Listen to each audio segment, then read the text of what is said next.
बच्चों, हम लोग फोटो इलेक्ट्रिक इफेक्ट पढ़ रहे थे। फोटो इलेक्ट्रिक इफेक्ट में अब हम पढ़ेंगे Einstein's equation of photo electric effect. Einstein's equation of photo electric effect and explanation of photo electric effect.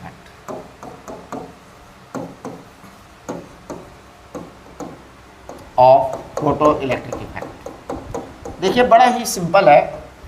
तो मैं आपको बताऊं कि Einstein's equation of photo electric effect is fundamentally based on conservation of energy. तो Einstein's equation of photo electric effect is basically equation of conservation of energy. हाँ जी, fundamentally ये है, कंजर्वेशन ऑफ एनर्जी ही है। तो देखिए कैसे है। मान लीजिए ये कोई मेटल सरफेस है। ये मेटल सरफेस कुछ भी हो सकता है, कॉपर, सोडियम, पोटेशियम या सीजियम या कुछ भी मेटल सरफेस है, राइट। इस मेटल सरफेस में बहुत सारे इलेक्ट्रॉन्स होते हैं। मान लो कि इसमें कोई एक इलेक्ट्रॉन यहाँ है। हम एक इलेक्ट्रॉन पर बात कर रहे हैं, वैसे तो अनकाउंटेबल है। यहाँ से कोई लाइट का फोटोन आ रहा है। मान लीजिए जो लाइट का फोटोन आ रहा है इसकी एनर्जी h न्यू है। तो ध्यान दीजिए, हमने पहली बात क्या कर दी, h nu is energy of the incident photon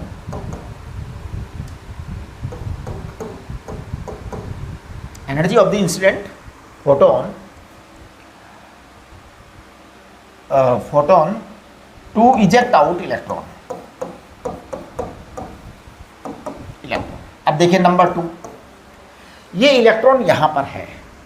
इस फोटोन की एनर्जी आई है, उसको इलेक्ट्रॉन ने रिसीव कर लिया। If electron absorbs this energy, then energy of electron will be what, h nu energy मिल गई उसको, है ना। Now third thing W naught और फाई, कभी कभी W नॉट लिख देते हैं, कभी कभी फाई लिख देते हैं। It is equal to work function. ये वर्क फंक्शन क्या है? वर्क फंक्शन क्या होता है? Work function is required energy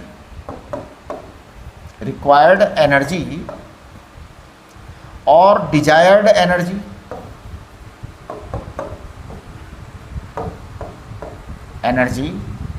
to just come out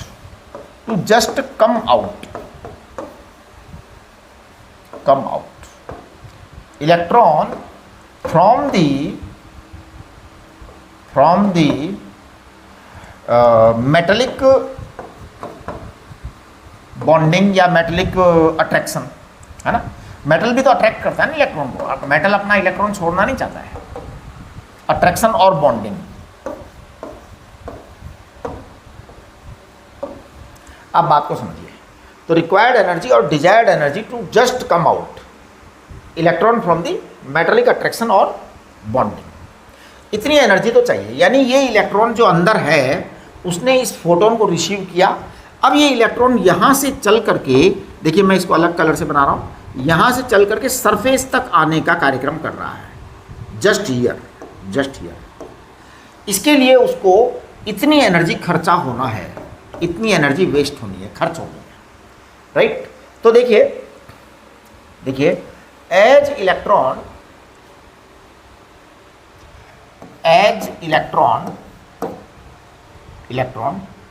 consumes, और इलेक्ट्रॉन कंज्यूम्ड बाई, है ना, इलेक्ट्रॉन, है ना। As electron consumes W0 or phi, as electron consumes W0 or phi energy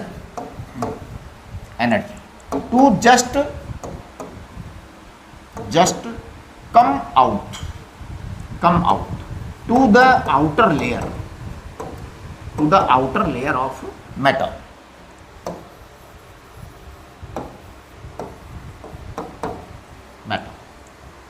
है ना? So rest of the energy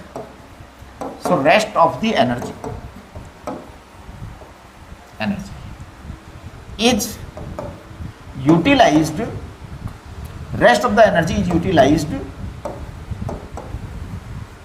to provide motion or kinetic energy.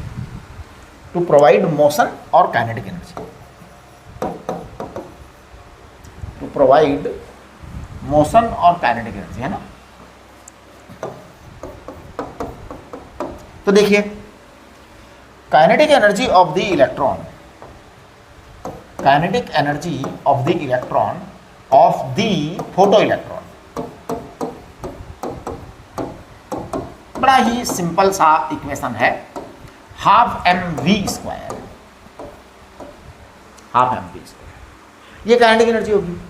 इसको हम कहेंगे energy total minus work function, या फाई लिख दो, डब्ल्यू लिख दो, कुछ भी लिख दो, है ना, डब्ल्यू नॉट वर्क फंक्शन। ये जो है एनर्जी होगी। This is called as equation of photo electric effect, Einstein's equation of photo electric effect.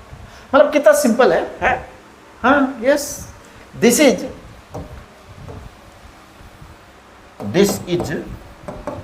Called Einstein's equation of photoelectric effect.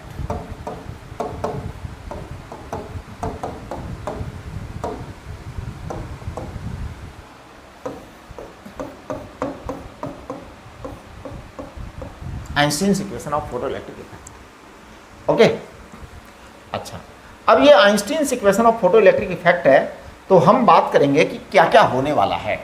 देखो बेटा, काइनेटिक एनर्जी जो इलेक्ट्रॉन की है, हाफ एम बी स्क्वायर बराबर H nu minus W naught. It is the maximum possible kinetic energy, क्योंकि total energy जो आई है बाहर से इलेक्ट्रॉन को जो रिसीव हुई है वो एच न्यू है। डब्ल्यू नॉट तो मस्ट वेस्ट होनी है, मस्ट कंज्यूम होनी है, तो इसके बगैर तो इलेक्ट्रॉन बाहर आ ही नहीं सकता।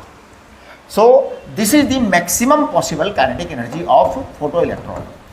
दिस इज मैक्सिमम पॉसिबल, इससे कम हो सकती है, ज़्यादा नहीं हो सकती।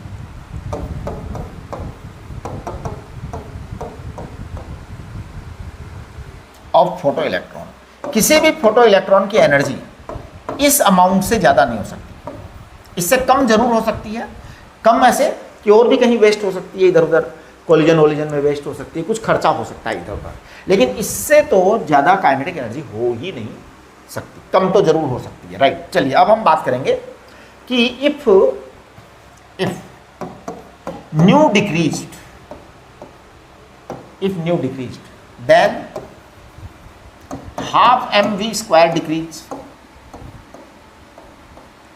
because w naught or phi is a constant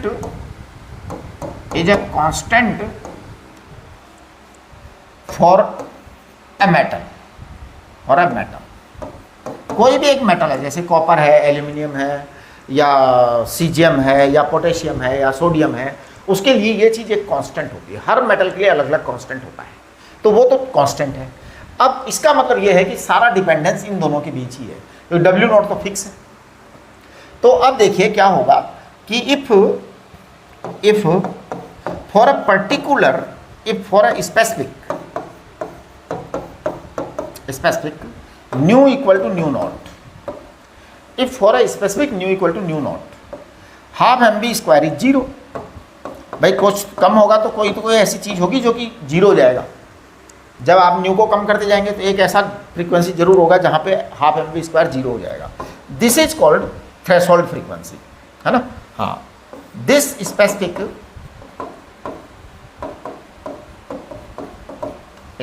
frequency is called threshold frequency.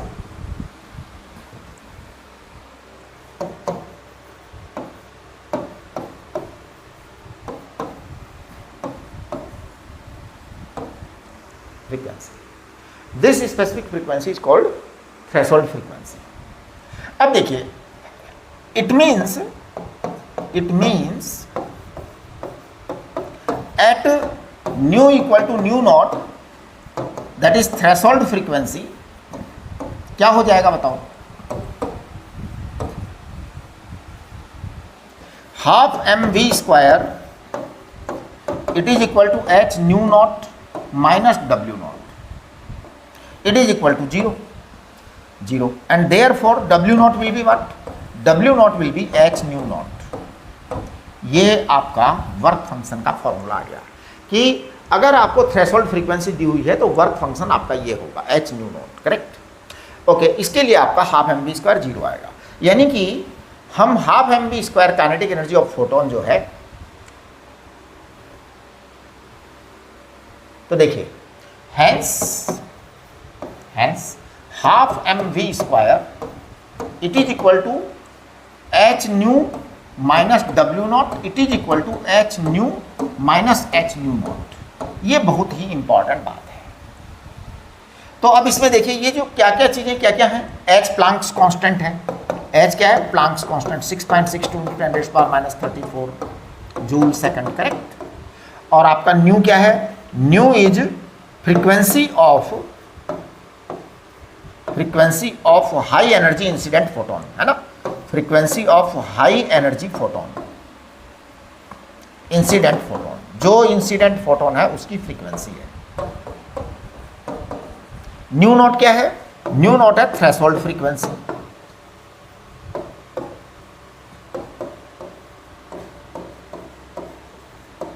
तो न्यू नॉट थ्रेशोल्ड फ्रीक्वेंसी है, हाफ एम वी स्क्वायर आपकी काइनेटिक एनर्जी है। अब मैं ये कहना चाह रहा हूं, अगर मान लो ये जो इलेक्ट्रॉन एमिट हो रहे हैं इसको अगर हम रोकना चाहें कि भैया एमिट ना हो, यानी कि हम न्यू नॉट भेजें फिर भी एमिट ना हो, तो ये देखिए हम क्या करना चाह रहे हैं आगे। देखो, मान लो ये आपका मेटल था, इसके अंदर कोई इलेक्ट्रॉन है, इसका जो वर्क फंक्शन है वो डब्ल्यू नॉट है, यहाँ से कोई फोटोन आया है एच न्यू एनर्जी वाला, ये यहाँ से जाएगा। डब्ल्यू नॉट हमेशा एच न्यू नॉट होता है, ये तो पक्का मान करके चलो, ओके? Work function. अब ये यहाँ से यहाँ तक आएगा पहले तो उसका एनर्जी खर्च हो गया, उसके बाद ये जा रहा है, ये सॉरी इसका तो पार्टिकल है ना, तो इलेक्ट्रॉन निकल रहा है, ये इलेक्ट्रॉन निकला।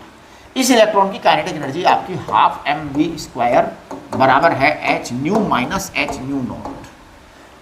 ये जो हाफ एम वी स्क्वायर है, अब अगर मान लो मैं इस इलेक्ट्रॉन को रोकना चाहता हूँ कि भैया तू निकल तो गया लेकिन चल मत, यानी हम फोटोन भेज रहे हैं लेकिन इस इलेक्ट्रॉन को रोक देना चाहते हैं कि रुक जा। कैसे रुकेगा? तो देखिए, if we wish to stop the ejected photoelectron, ejected photoelectron. If we wish to stop the ejected photoelectron,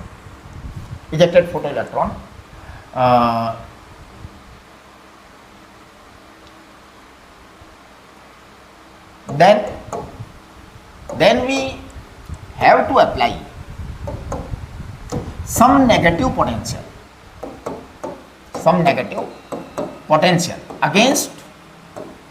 against the kinetic energy of electron, जिससे ये रुक जाए, against the kinetic energy of the electron। ये बहुत ही important बात है ना? This negative potential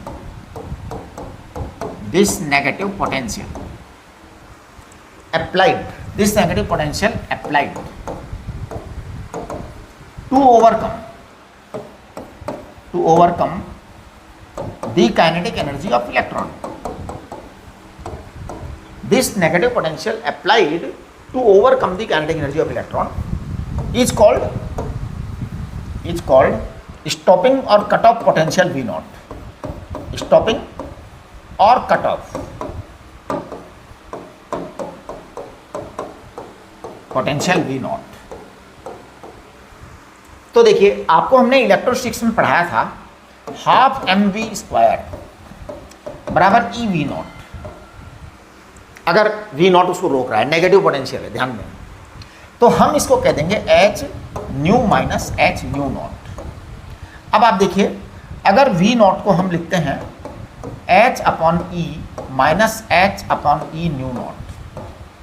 अब यहाँ सॉरी एच अपॉन ई न्यू है ना, ये जो है अगर आप ध्यान देंगे तो वी नॉट में ये एच अपॉन ई एक कांस्टेंट क्वांटिटी है, न्यू वेरिएबल है, लेकिन ये H upon E and new naught ये दोनों ये कांस्टेंट क्वांटिटी है पूरी की पूरी। This is constant thing and this में केवल न्यू वेरिएबल है, और वी नॉट जो है वो आपका स्टॉपिंग पोटेंशियल है। इसका मतलब ये हुआ कि stopping potential depends upon new only, stopping potential depends upon new only, बस और किसी चीज़ पर डिपेंड नहीं करता।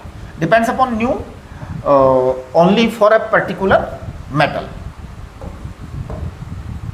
फॉर अ पर्टिकुलर मेटल, एक मेटल के लिए बेटा बात हो रही है। अगर अलग अलग मेटल लोगे तो फिर तो वो न्यू नॉट पर भी डिपेंड करेगा, है ना, क्योंकि न्यू नॉट तो फिर जैसे कॉपर का अलग होगा, उसका एल्यूमिनियम का अलग होगा, सीजियम का अलग होगा, पोटेशियम का अलग होगा, हर चीज़ का अलग अलग होगा। तो depends upon new only for particular metal.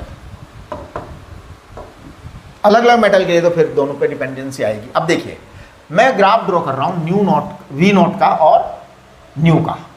तो देखिए, please look at the graph, है ना, मैं ग्राफ ड्रॉ कर रहा हूँ V naught and new.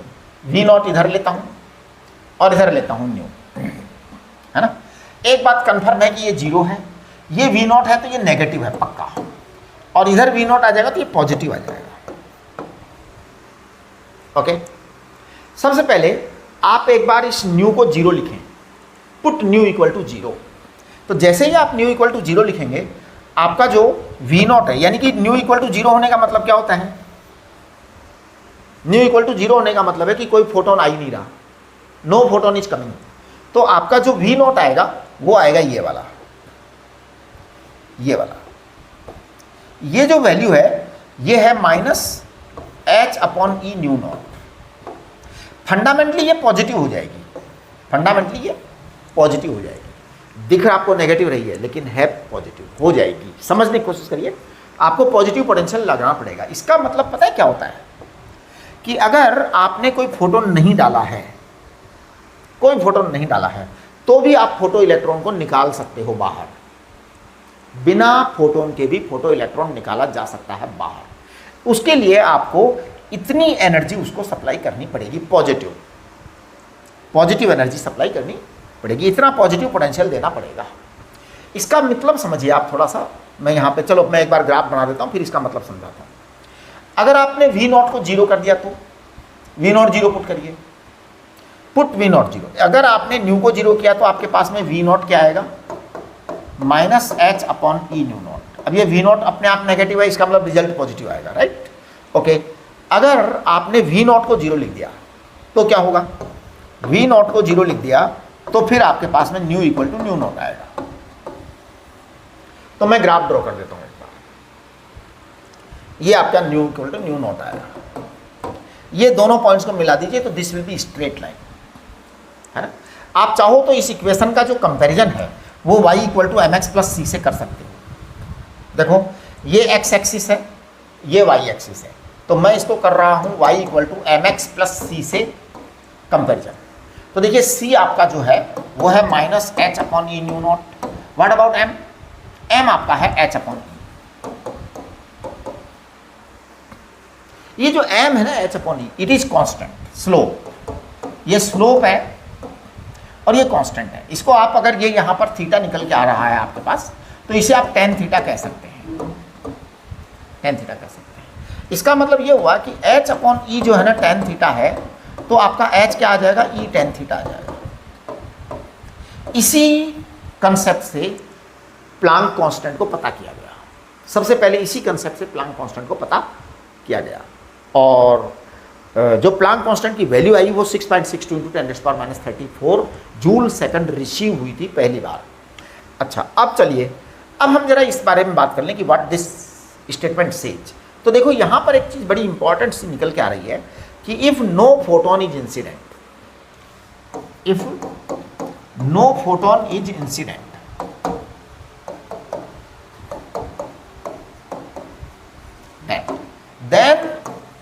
also we can eject out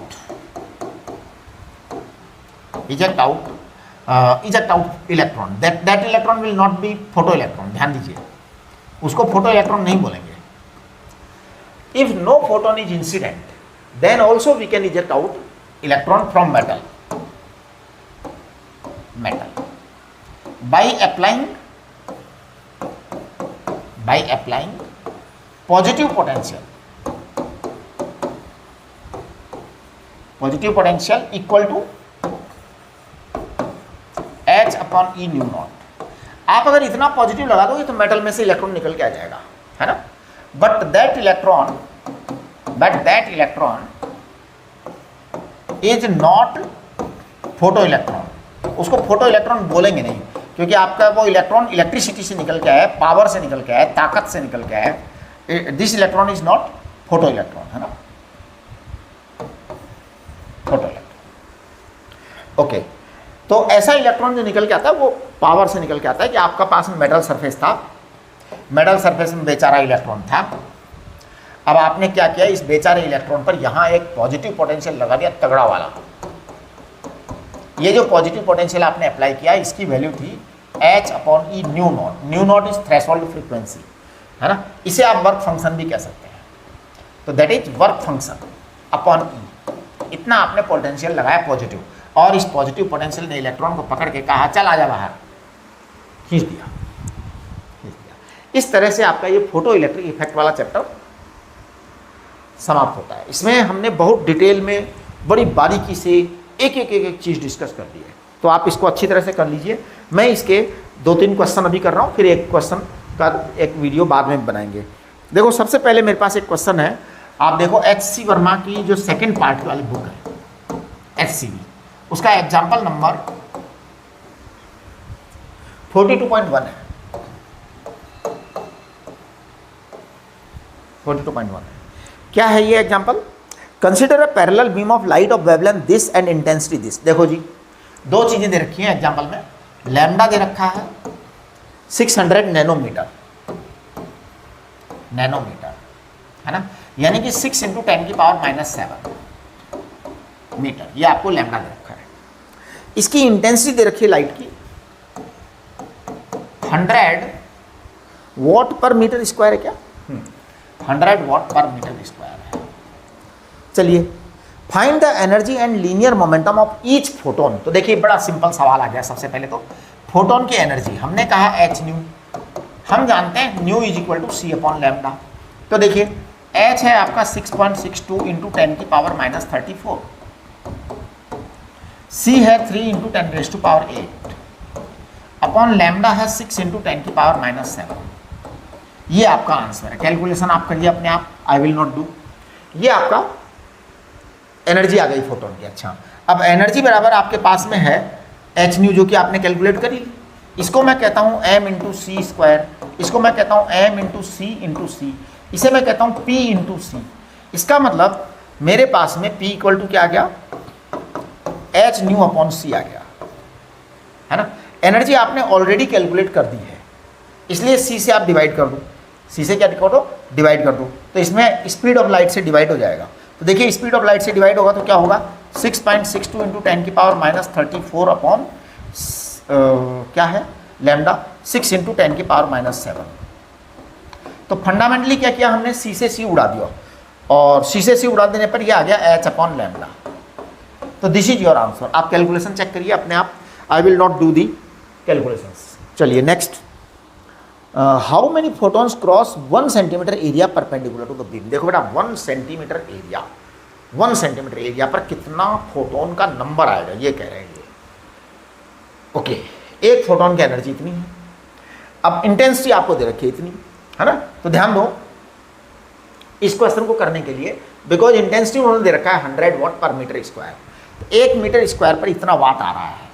what माने जूल सेकंड. तो देखो, मैं यहाँ कर रहा हूँ इसको, है ना, 100 वॉट पर मीटर स्क्वायर. थोड़ा सा समझने की कोशिश करो, तो मैं इसको लिखूंगा 100 जूल पर सेकंड पर मीटर स्क्वायर. हमें चाहिए सेंटीमीटर. हमें क्या चाहिए, सेंटीमीटर। तो देखिए मैं इसको कर दूंगा 100 जूल पर second centimetre square. Centimetre square यानी 10 की पावर 4 सेंटीमीटर स्क्वायर। ध्यान दो, है ना। इन्होंने हमसे पूछा how many photon cross this area perpendicular to beam in 1 second. तो मतलब हमारे पास में ये एनर्जी आ गई है। तो आप देखना कितना आ रहा है ये 10 की पावर -2 जूल पर सेकंड पर सेंटीमीटर स्क्वायर। बस हमारा काम हो गया, हमारा काम हो गया। इट मीन्स बात को समझने की कोशिश करो। It means per centimetre square per second the energy coming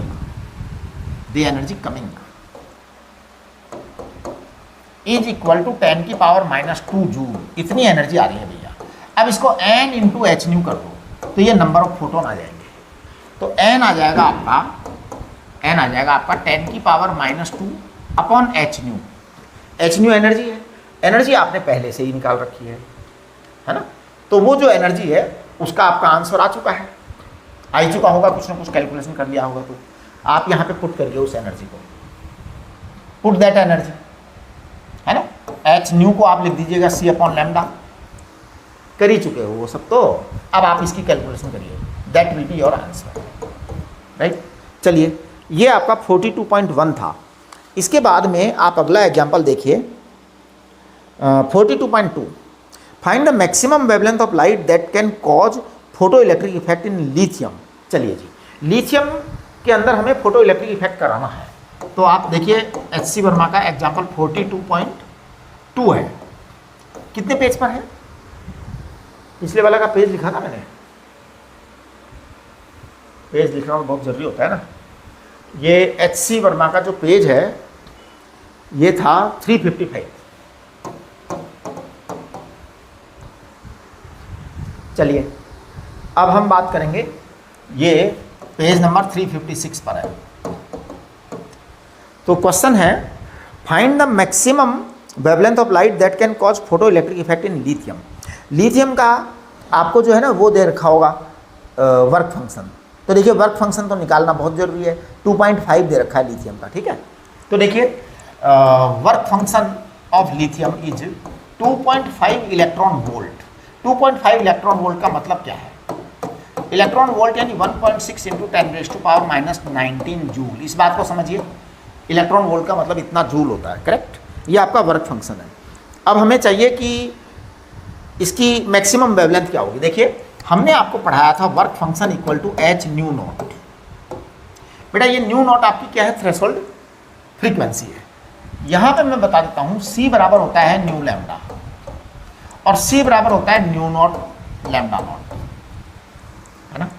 new not आपकी थ्रेशोल्ड फ्रीक्वेंसी है, बट ऑब्वियस है, वेरी ऑब्वियस थ्रेशोल्ड फ्रीक्वेंसी कि आपका जो लैम्डा नॉट है वो कितना आएगा? लैम्डा नॉट आएगा C अपॉन न्यू नॉट, ये आएगा। तो हम इसको कह देंगे HC अपॉन लैम्डा नॉट, है ना। अब जब HC अपॉन लैम्डा नॉट आ गया, आपके पास में वर्क फंक्शन की वैल्यू दे रखी है 2.5 इंटू 1.6 इंटू 10⁻⁻19 जूल। ये बहुत ही इंपॉर्टेंट बात है, दे रखी है। आपको लैम्डा नॉट चाहिए। क्या चाहिए? लैम्डा नॉट चाहिए। तो देखिए मैं लैम्डा नॉट लिख रहा हूँ। लैम्डा नॉट आपका आएगा HC अपॉन वर्क फंक्शन। याद कुछ नहीं करना, याद क्या अंडरस्टैंड कर लोगे तो याद रखने की जरूरत ही नहीं पड़ेगी। HC upon lambda naught. H आपका कितना होता है? 6.62 इंटू 10⁻34। C कितना होता है? C होता है 3 इंटू 10⁸ और W नॉट है 2.5 और ये है 1.6 इंटू 10⁻⁻19। ठीक है, ये आपके पास में आ गया। अब आप जरा इस लैम्डा नॉट की वैल्यू कैलकुलेट करना। ये 10⁻⁻8 10⁻⁻27 ये 10⁻7 आ जाएगा, है ना। 10⁻7 आ जाएगा ना, नहीं -7 आएगा, सॉरी -7 आएगा। अब जब ये -7 आएगा तो देखिए क्या रिजल्ट निकल करके आ रहा है। 2.5 से इसको करोगे तो 4 आ जाएगा, ये दोनों मिलके 4 हो गए। 4 से जब आप इसको काटेंगे तो कितनी बार कटेगा, 4 से करेंगे तो ये 1.55 है ना, 1.55 और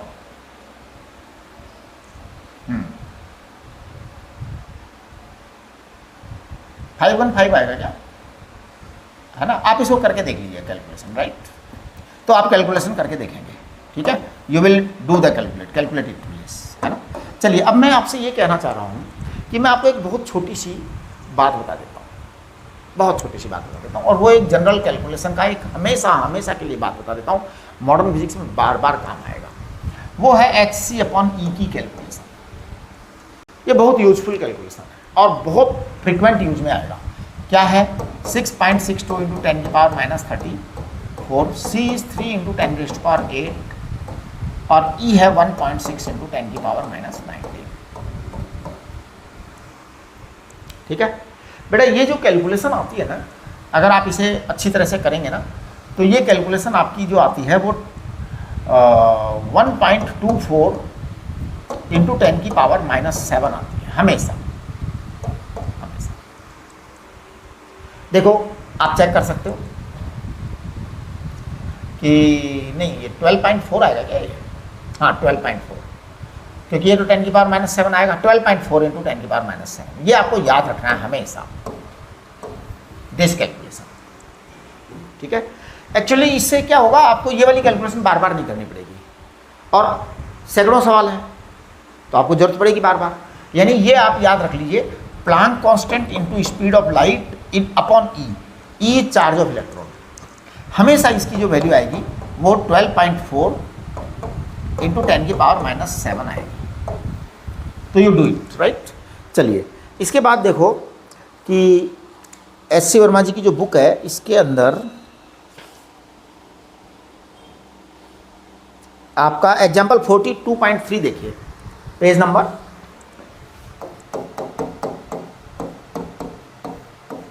ये पेज नंबर कितना है, ये पेज नंबर है 358। देखिए 358 में क्या हो रहा है। How many photons are emitted per second by a 5 milliwatt laser source operating at this nanometre. नहीं सॉरी, मैंने वो वर्कआउट कर लिया।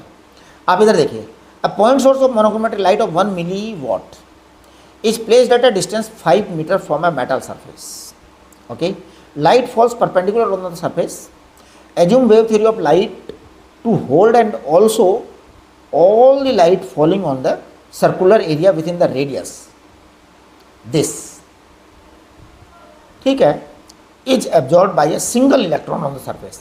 Calculate the time required by the electron to receive sufficient energy to come out of the metal if the work function of the metal is this. यानी कि अब की बार में ये कह रहे हैं, आप मान लो कि जो लाइट है वो वेव थ्योरी का यूज कर रही है। अब इलेक्ट्रॉन है, उसको मान लो कि वो वेव थ्योरी के अकॉर्डिंग निकलता है, तो कितनी देर में निकलेगा, कितनी देर में वो कार्यक्रम हो जाएगा। तो देखिए बात बड़ी सिंपल सी है कि इन्होंने इंटेंसिटी दे रखी है हमारे को, इंटेंसिटी दे रखी है 1 मिलीवॉट एंड 5 मीटर दे रखा है बेटा। तो 5 मीटर दूर एरिया होगा 4πr²। ये ध्यान दीजिए, इंटेंसिटी हमेशा ये होती है पावर अपॉन 4πr²,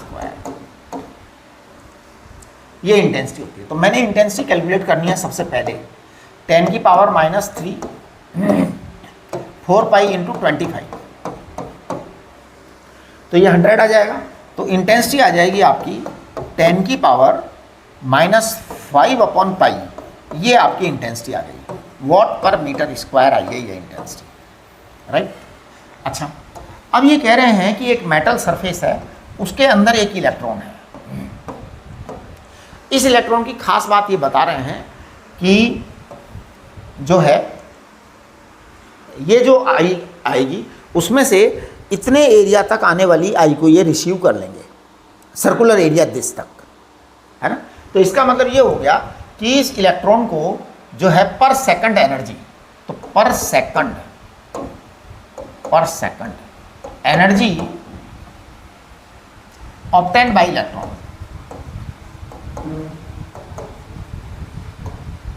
पर second energy obtained by electron, ये per second energy obtained by electron आएगा 10⁻⁵ इंटू एरिया। एरिया दे रखा है आपको 10⁻⁹, ये क्या रेडियस है क्या? हाँ रेडियस है, सॉरी।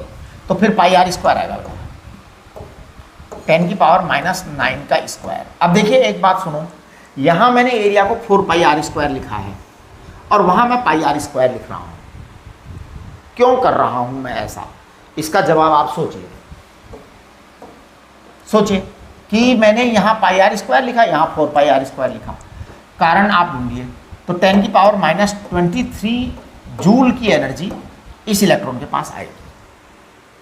ओके, अच्छा, ये 1 सेकंड में आएगी, ये 1 सेकंड में आएगी। चलिए, तो ये तो पर सेकंड एनर्जी आ रही है। Total energy required by electron दे रखा है इन्होंने, टोटल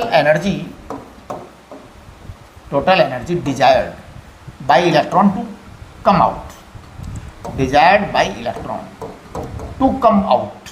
बाहर निकलने के लिए इलेक्ट्रॉन को इतनी एनर्जी चाहिए, इतनी एनर्जी चाहिए। कितनी चाहिए जी?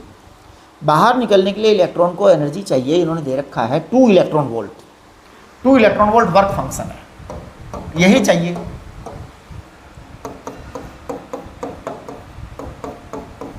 इतनी एनर्जी आपको चाहिए, मतलब एक बार निकलने के लिए, है ना। पर सेकंड सामान इतना आ रहा है, पर सेकंड माल इतना आ रहा है और इतनी एनर्जी चाहिए। तो देखिए time total required energy upon rate of energy coming, simple, total energy upon rate of energy coming,